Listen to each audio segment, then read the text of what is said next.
नमस्कार मित्रांनो, श्री स्वामी समर्थ. तर मित्रांनो, तुमचं स्वागत आहे आपल्या श्री स्वामी समर्थ या यूट्यूब चॅनलवरती. तर मित्रांनो, मी तुम्हाला आज या व्हिडिओच्या माध्यमातून श्री स्वामी समर्थ सारामृत अध्याय भाग 3 त्यांची संपूर्ण माहिती मी तुम्हाला सांगणार आहे, सविस्तर सांगणार आहे. तरी भक्तांनो, तुम्हाला हा व्हिडिओ पूर्ण बघायचा आहे. तर चला पाहूया. नमस्कार मंडळी. श्री स्वामी समर्थ.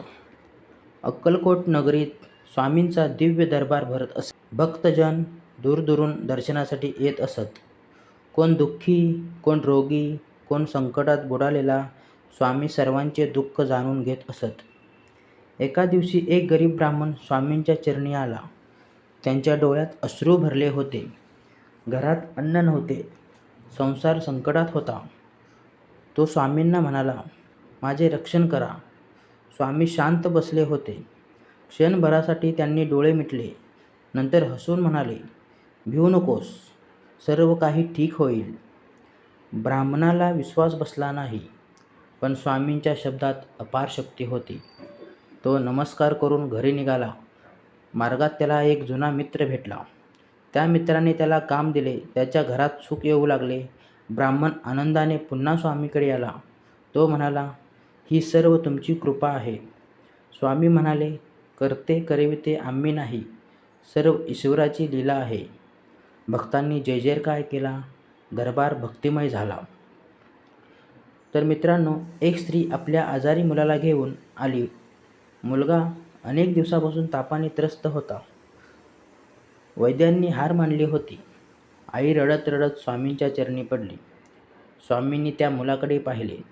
त्याच्या मस्तकावर हात ठेवला. क्षणात मुलाचा ताप उतरला. सर्व लोक आश्चर्यचकित झाले.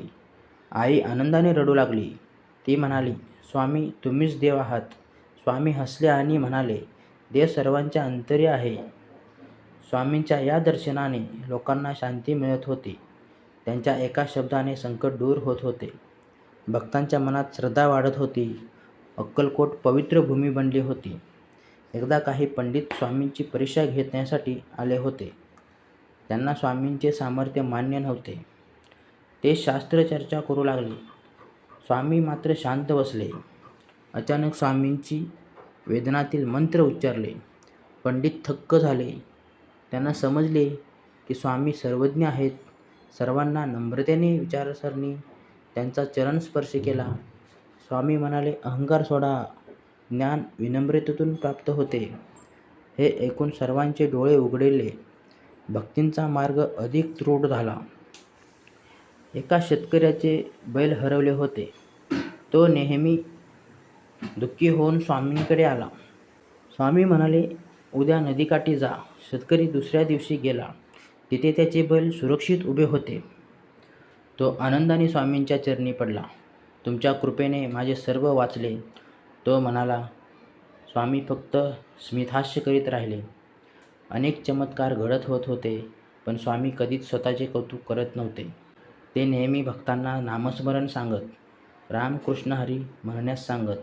स्वामींच्या दर्शनाने राजेही येत होते. गरीब आणि श्रीमंत असा त्यांचा समान होता. स्वामींच्या दृष्टीने भेदभाव नव्हता. सर्वांवर त्यांची कृपा समान होती. एक भक्त रोज स्वामींसाठी फुले आणत असे. एक दिवस तो आजारी पडला. त्याच्या दर्शनाला येता आले नाही. स्वामी स्वतः त्यांच्या घरी गेले. भक्ताला स्वामी पाहून आनंद झाला. त्यांच्या डोळ्यात प्रेमाश्रू आले. स्वामी म्हणाले, भक्ताला आम्ही विसरत नाही. सर्वांनी हा प्रसंग ऐकून आश्चर्य केले.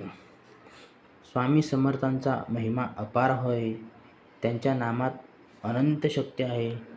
जो श्रद्धेने स्मरण करतो त्याचे सर्व संकटे दूर होतात.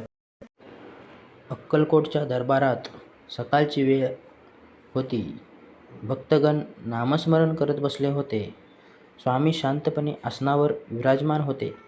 त्यांच्या मुखावर तेज झळकत होती.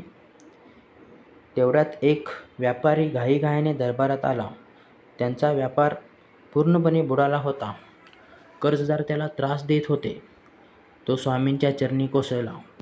माझे सर्व संपले, तो रडत म्हणाला. आता जगण्याचा मार्ग उरला नाही. स्वामींनी त्यांच्याकडे करुणेने पाहिले. क्षणभर त्यांनी डोळे मिटले. नंतर म्हणाले, उद्यापासून नवीन काम सुरू कर. ईश्वरावर विश्वास ठेव. व्यापाराने स्वामींचा आदेश मानला. त्याने नव्या धंद्याला सुरुवात केली.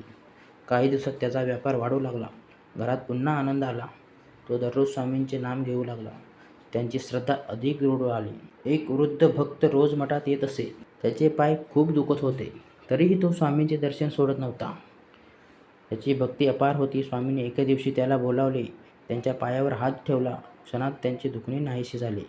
वृद्ध आनंदाने नतमस्तक झाले. असे अनेक तरुण अहंकाराने भरलेला होता. तो स्वामींना साधा माणूस समजत होता. तो म्हणाला, तुमच्यात विशेष काय आहे? भक्तांना त्याचा राग आला, पण स्वामी शांत राहिले. ते म्हणाले, काळ सर्व शिकवतो. काही दिवसांनी त्या तरुणावर संकट आले. त्याचे मित्र त्याला सोडून गेले. तो दुःखी होऊन पुन्हा स्वामींकडे आला. त्याने क्षमा मागितली. स्वामींनी त्याला जवळ घेतले. त्याच्या डोळ्यावर हात ठेवला. मन शुद्ध ठेवा, स्वामी म्हणाले. अहंकार माणसाला अंध करतो. तरुणाचे जीवन पूर्ण बदलले. तो स्वामींचा भक्त बनला. तसेच स्वामींच्या दरबारात रोज कीर्तनही होत असे. टाळ मृदुंगांचा गजर होत होता. भक्तांचे आनंदमय नाचत असत. संपूर्ण वातावरण पवित्र होत असे. एक आई आपल्या मुलीसह आली. मुलीचे लग्न जमत नव्हते.